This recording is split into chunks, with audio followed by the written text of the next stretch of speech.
আমি এখন আছি দার্জিলিং টিলা, আর এটা হচ্ছে শ্রীমঙ্গলে মৌলভীবাজার।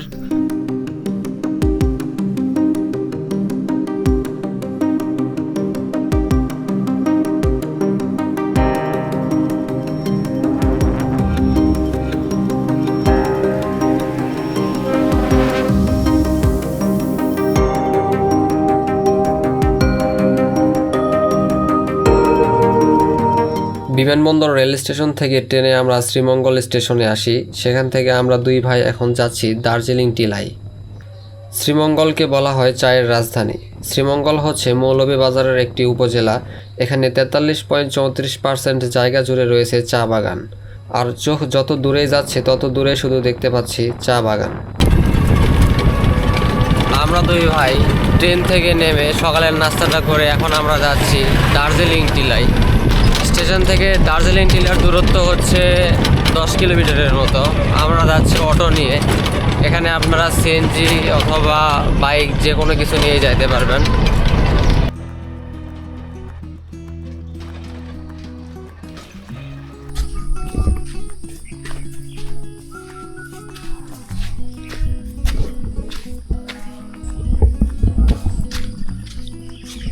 এখনও দার্জিলিং টিলা পর্যন্ত যাইতে পারিনি, আরও 2 কিলোমিটার সামনে হচ্ছে দার্জিলিং টিলা। তো এখানে রাস্তা ভাঙার জন্য আমাদেরকে এখানেই নামাই দিছে।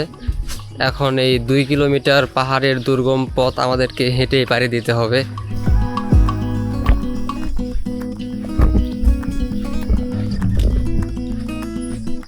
দুই পাশের এই পাহাড়ের মাঝখান দিয়ে আমরা দুই ভাই হেঁটে চলেছি আমাদের গন্তব্যর দিকে।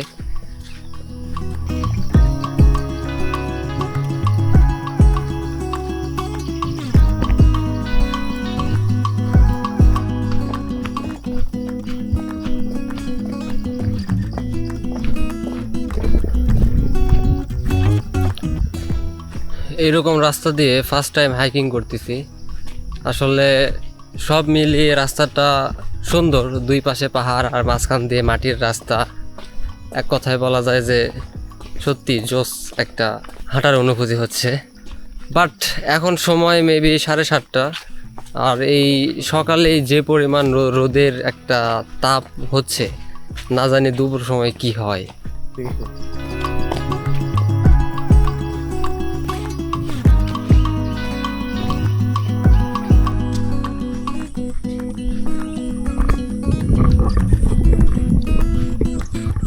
মনে হচ্ছে 2 মাসের মতো হাঁটলাম, তারপরও 2 কিলোমিটার রাস্তা শেষ করতে পারলাম না। এখনো দূরত্ব আছে 1 কিলোমিটারের মতো। আর যে রোদ পড়ছে না, মানে সেই গরম।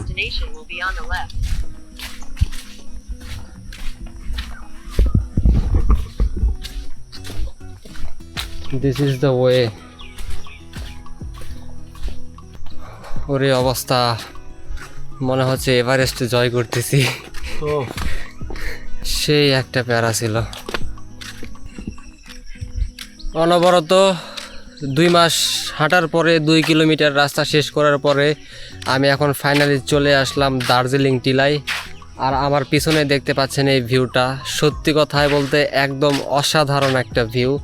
মানে নিচে থেকে হয়তো এতটা সুন্দর দেখা যায় না, কিন্তু ওপর থেকে সত্যিই খুব সুন্দর একটা ভিউ উপভোগ করা যায়। যদিও বা ভিডিওতে আমি আপনাদেরকে ভালো মতো বুঝাইতে পারবো কি না, বাট তবুও দেখেন, এই হচ্ছে অবস্থা। এই জায়গা দেখতে অনেকটাই দার্জিলিংয়ের মতো, তাই এই জায়গার নামকরণ করা হয়েছে দার্জিলিং টিলা। এখানে যতগুলো পাহাড় রয়েছে সব চা গাছে ভরপুর। অপরূপ সৌন্দর্যের এই জায়গা দেখতে সারা বছর অনেক পর্যটক এখানে ভিড় জমায়। This video sponsor by needed add.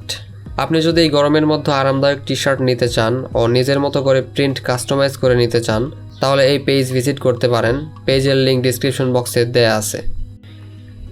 এই সকালে রোদের তীব্রতা অনেক বেড়েই চলেছে, তাই এখানে আর বেশি সময় থাকা যাবে না। এখন আমরা যাচ্ছি নেক্সট স্পটে। যারা প্রকৃতিপ্রেমী ভ্রমণ পিপাসু আছেন তাদের জন্য মাস্ট বি দেখার মতো জায়গা হচ্ছে এইটা। কারণ এর থেকে ন্যাচারাল জায়গা আর হতেই পারে না আমার মতে। আর বিশেষ করে সব কিছু মিলিয়ে খুবই সুন্দর জায়গাটা ছিল। দুই পাশে পাহাড়, মাঝখান দিয়ে রাস্তা, অ্যান্ড পাহাড়ের ওপরে চায়ের গাছ, এছাড়াও আরও বিভিন্ন ধরনের গাছ আছে। আর তো পাখির কিচিরমিচির শব্দ, এগুলো শুনলে তো এমনিতেই মন ভালো হয়ে যায়। তো এখন আমরা যাচ্ছি নেক্সট স্পটে। শ্রীমঙ্গল চায়ের জন্য বিখ্যাত, ঠিক তেমনি এখানকার আনারসও অনেক ভালো। এখানে প্রচুর পরিমাণে আনারস উৎপাদন হয়। মৌলভীবাজারের টাটকা আনারস খাচ্ছি, স্বাদই আলাদা। এখন আমরা যাচ্ছি লাউয়াছড়া জাতীয় উদ্যানে। দার্জিলিং টিলা থেকে বের হয়ে একটা সিএনজি ভাড়া করি সারাদিনের জন্য। এখানকার রাস্তাগুলো অসাধারণ। রাস্তার দুই পাশে ঘন জঙ্গল, চারিদিকে সবুজে ঘেরা। আমরা এখন চলে আসলাম লাউয়াছড়া জাতীয় উদ্যানে। এখানে টিকিট আছে, বাট আপনি যদি স্টুডেন্ট হন অ্যান্ড স্টুডেন্ট কার্ড নিয়ে আসেন তাহলে আপনার জন্য বোনাস। আমরা এখন চলে আসলাম লাউয়াছড়া জাতীয় উদ্যানে। এখানকার অবস্থা ভয়ঙ্কর রকমের সুন্দর। আসলে প্রথমে যে ঢুকবে তার ভয় পাওয়ারই কথা, কারণ এইরকম পরিবেশ দেখলে ভয় পাবে না কে বলেন তো আমাকে। চারিদিকে ঝিঝি পোকার ডাক, হ্যাঁ, আর এত বড় বড় গাছের মাঝখান দিয়ে ফাঁকা রাস্তা, এমনিতেই তো ভয় পাবেন। কত বড় গাছ দেখছেন? এখানে আসলে অনেক ধরনের আর অনেক প্রজাতির গাছ আছে, যেগুলা এখানে এসে আমি প্রথম দেখতেছি। আসলে এগুলোর নাম আমি জানি না, তবে বিশাল বিশাল সাইজের গাছ। এই জাতীয় উদ্যান বাংলাদেশের সুন্দরবনের পরে দ্বিতীয় অবস্থানে বৃহত্তম একটি ফরেস্ট। এ বনের ভেতর দিয়ে ঢাকা টু সিলেটগামী রেলপথ আছে। আমরা বনের আরও গহীনে হারিয়ে যাচ্ছি। আসলে অনেক বড় বন হওয়ায় আপনি সহজেই কোনো কিছু খুঁজে পাবেন না। সহজে কোনো কিছু খুঁজে পাওয়ার জন্য গাইডার নিলে বেটার হবে। আর আমরা যে কই থেকে কই যাচ্ছি আসলে এই গহীন বনে, সেটাও বুঝতে পারতেছি না। অনেক ঘোরাফেরা করলাম বনে জঙ্গলে, একদম প্রকৃতপক্ষে যে অ্যাডভেঞ্চারটা হয় সেটারই ফিল নিলাম। সব কিছু মিলিয়ে অসাধারণ ছিল। আর জঙ্গল বনের ঘোরাফেরাটা তো বুঝতেই পারতেছেন কীরকম লাগবে। এখান থেকে এখন আমরা বের হচ্ছি নেক্সট স্পটে যাওয়ার জন্য।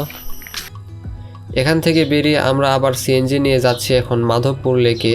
কিন্তু রাস্তাটা ভয়ঙ্কর রকমের সুন্দর। সত্যি আমি এই রাস্তার মায়ায় পড়ে গেছি। লাউয়াছড়া জাতীয় উদ্যান থেকে মাধবপুর লেকের দূরত্ব 16 কিলোমিটারের মতো। সেখানে যাইতে রাস্তার দুই পাশে শুধু চা বাগান দেখতে পাবেন।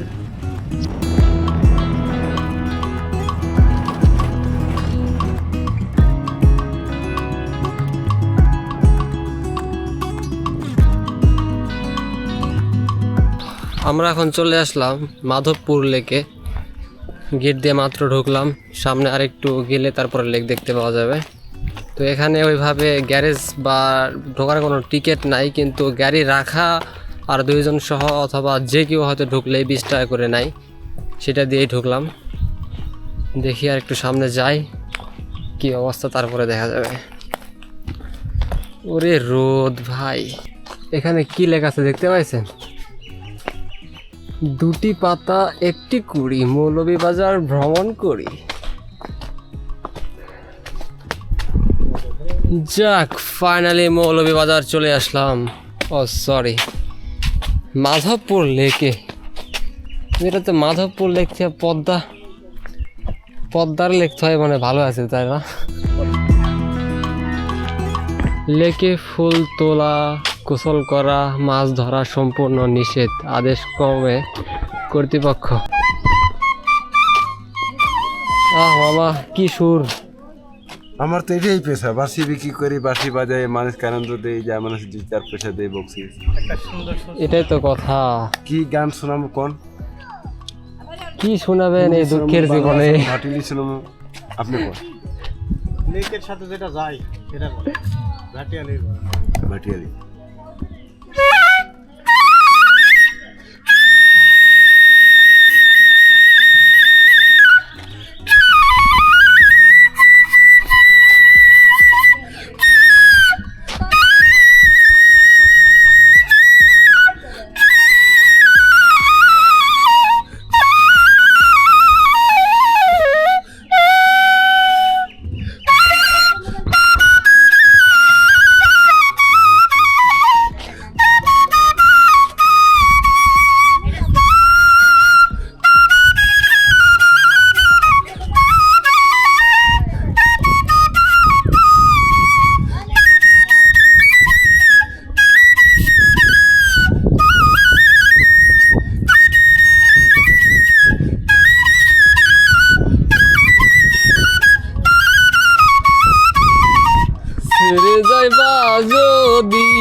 এটাই হচ্ছে লেক। আর লেক পদ্ম ফুল দিয়ে পরিপূর্ণ, যদিও বা এখন খুব একটা বেশি ফুল নাই। আর এই লেকের চারিপাশ দিয়ে পাহাড় আছে যা চা বাগানে পরিপূর্ণ। বর্তমানে আমি এখন আছি মাধবপুর লেকে, আর আমার পিছনে দেখতে পাচ্ছেন লেক, আর এই লেকের চারিপাশ দিয়ে হচ্ছে পাহাড়। আর এই পাহাড়ে সব চা গাছ দিয়ে ভরা। সো জায়গাটা সুন্দর আছে, কিন্তু এই গরমে জীবনটা শেষ হয়ে গেছে ভাই। আগে জানলে একদমই আসতাম না। এই জায়গাটাতে আসার মেন সময় বা শিডিউল হচ্ছে শীতকাল। আপনি যদি ভালোভাবে উপভোগ করতে চান তাহলে শীতকালে এই জায়গাতে আসবেন।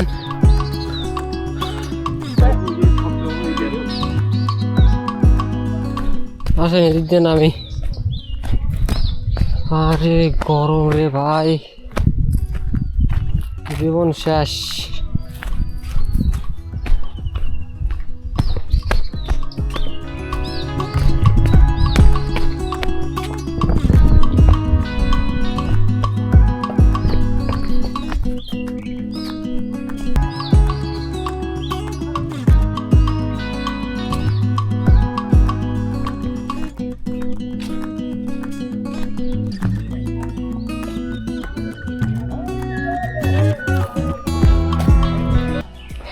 We are going to outside from Madhopur Lake.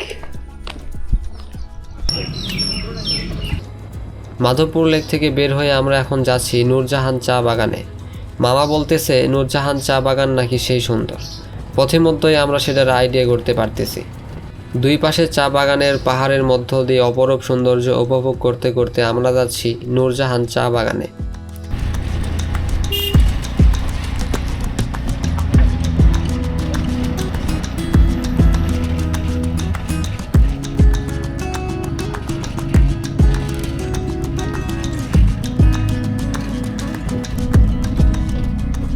আমরা এখন চলে আসলাম নূরজাহান চা বাগানে।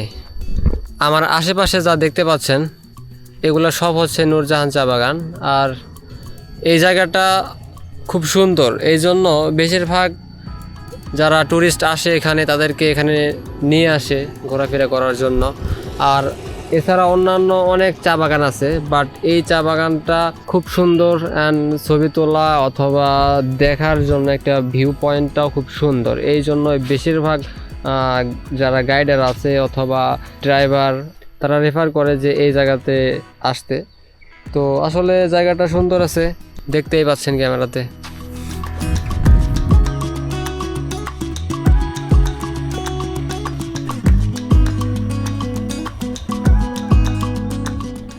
আজকের ভিডিও এখানে শেষ করতেছি। ভিডিওটি যদি ভালো লাগে তাহলে অবশ্যই লাইক, কমেন্ট, শেয়ার করবেন অ্যান্ড মাস্ট বি ফেসবুকে ফলো অ্যান্ড ইউটিউবে সাবস্ক্রাইব করবেন।